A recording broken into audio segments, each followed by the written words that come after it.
What is up sa inyo guys? Welcome back ulit na naman sa ating panibagong video. Tayo nga po muli ay nagbabalik na naman dito sa Anime Defenders. Pero this time guys, naisipan ko lang naman mag-record dahil nag-update na nga pala ang Bloxprot tuloy. Anime Defenders pala mga kaibigan. So kung mapapansin nyo dito mga kaibigan, nandito na nga pala yung update which is update 7. So kung makikita nyo dito, meron na nga pala tayong dalawang mythic at saka may bagong secret traits. Meron din tayo ditong ancient unit which is tong Divine Tyrant, tsaka itong secret unit natin na bago which is si Stage Diva. At dito meron na nga rin pala tayong bagong traits which is itong Elemental hanggang 1 to 5 ata yan, at saka Warlord, Sonic 2, Tank, Precision 2, Requiem 2, tsaka Emperor, tsaka Apex. So, yung Apex yata yung pinakamahirap kuhanin. So, sana makakuha ko ng isang pinaka rare. So, siyempre, titignan na natin yan. At, siyempre, ang lalagay natin dyan ay walang iba kundi, nasaan yung ko? Yan. So, nasaan na? Wala dito. At ano bang pwede natin gawin dito? Ay wait lang, check natin tong Tower of Eternity dahil nag-update na O yun, meron tayong floor 1 ulit. Balik na tayo sa floor 1, let's go. At ito yung special banner. So, meron tayong, ewan ko ang tawag dito, meron dito. Ano yan? At sa pagkakaalam ko, sa Infinite yata sa Infinite nga siya makuha. At dahil update 7 na nga pala, so siguro meron naman dito panibagong code. So, tatry natin. Tingnan ko muna. At ang una nating codes ay Zoe for Delay. At meron na tayong nakuhang 800. Ayun, Ancient Relic. Ang next code naman natin is Goodbye Helene. Nice. Lastly naman is Sayonara Ramil... Andaw? At may nakuha akong Divine Trait Crystal 5. Para dito ba yun? Hindi ko alam. Uy, bago! So, saan ko gagamitin yung trait na yun? Ewan ko. Para saan yun? At syempre, itatry na natin tong bago. So, let's go, spin, and... Uy! Mythic agad. Uy, meron tayong ulit na kuwang Divine Trait Crystal.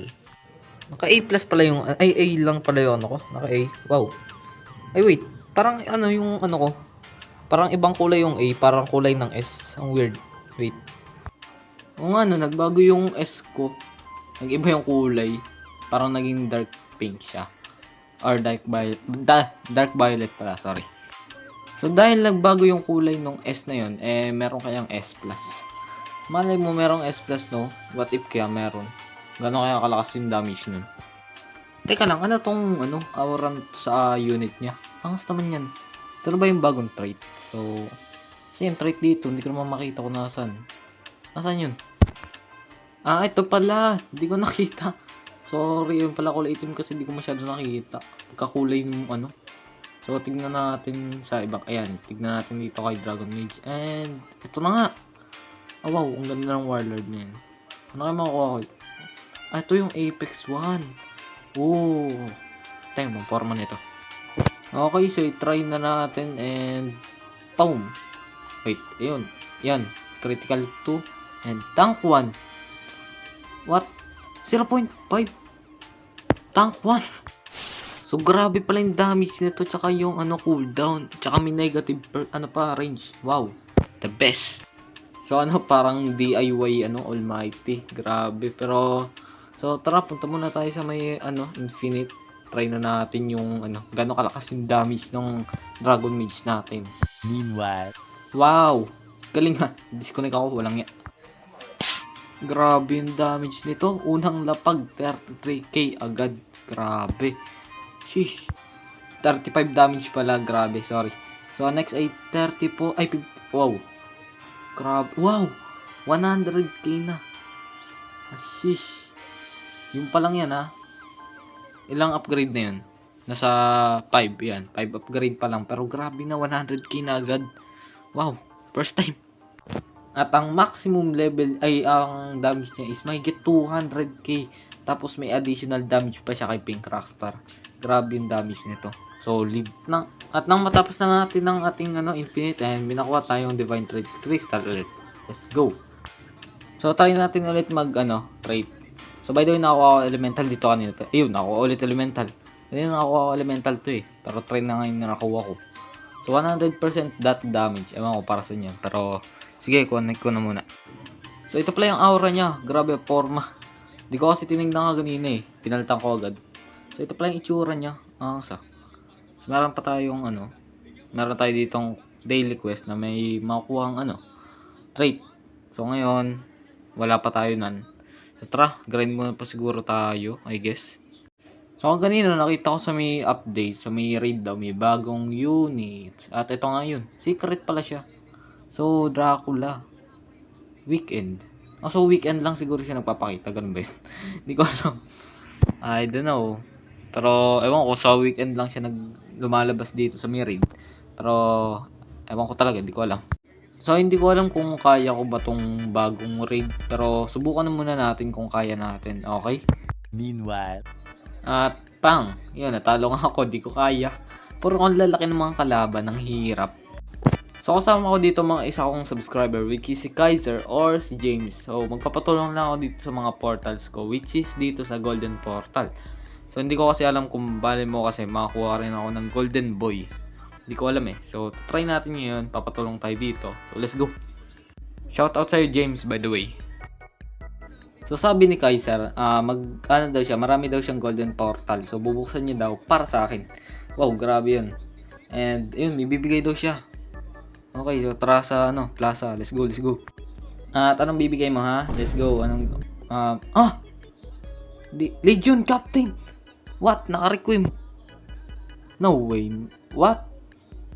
Oh. Grabe yan. No. Wait. Legion Captain. Grabe. Thank you. Sheesh. Meron tayong Legion Captain. First time kong makakuha ng isang unit na may requiem. Grabe. Sheesh. Ayun may pakpak na. Let's go. Grabe. Ito yung pinakamaganda kong night trade or naibigay sa akin. Dito sa larong to. Triple S. Damn. Triple S pala yun. Di talaga ako makapaliwanag na. Di na. Bubulol na ako. So, 2K agad yung unang lapagan niya at heavy bullet and double energy blast ang kanyang second skill. At pag pinindot natin yan, bang, di ko makita. Yun grabe ang laki ng range, 40 agad. Wow. Ang next ay exploding bullet. And pag pinindot natin yan dyan, and bang, nangyari. Ano yun? Hindi ko makita. Ang daming skill. Grabe. Pero yaman na. Ayun yung parang binabaril na ewan. Hindi ko alam. Basta, yun na yun. Ang next natin is Charge Tech Beam. And ayun, yung beam. Ito na yung linear na Ito yung malakas talaga. And ang range niya is 51.5. Grabe, layo nun. Ang next is Energy Beam. Yun. At ang maximum niya is 41,794. Grabe. Laki din ng range. Grabe yung range. Dito talaga ako namamanga sa range. At by the way, heal siya. So, dito siya na pwede siyang i-place dito sa bandang, dyan sa may mga lugar na basta, di ko alam. So, may passive skill din pala to, which is Energy Barrage. And pag ginamit natin, wait ko lang, mahigit 1:30 seconds ata. 1 minute and 30 seconds, ewan ko lang. In-auto-use ko na, ewan ko kung mag-i-start na nga ngayon yun. And, nasa na yung wala pa yata, mamaya pa yata yun. And, ayun, ito na, ayun yung barrage. Oh, wow. Hindi ko lang masyado, gawa siguro naka-low graphics ako, pero ang ganda. Ang lakas talaga ng damage na ito, grabe. I love it, man. And meron tayong nakuha ng 120 relic. That's good. And 2 divine trait crystal. So, lagyan na muna natin tong spirit ko ng ito. Yan, lagyan natin. Oh, divine! Oh, wow. Divine. Divine agad, unang pindot And, first time ko lang yata magkaroon ng spirit yung unit na yan. Hindi ko pa nalalagyan. So, mamaya ko na kayo babalikan dahil gagamitin niya lahat daw ang legendary golden portal niya. So, baka mapatagal. So, ikakat ko na lang. And, babalikan ko na kayo mamaya. Bye-bye! A few inches later.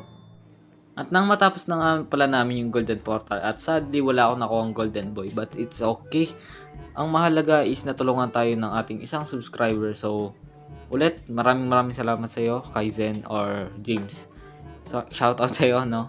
At maraming salamat sa Legion Captain dahil ito yung pinaka first time ko na magkaroon ng unit na maganda at the same time meron siyang Requiem, which is first time ko rin makakuha ng triple S. So, yun lang. So, maraming salamat sa panonood din nyo guys at sana naman ay na-enjoy nyo. Kung nagustuhan nyo, please pakiclick lang ang like and subscribe. Hit mo na lang notification bell para updated ka sa videos na i-upload ko. So, yun lang. Bye-bye!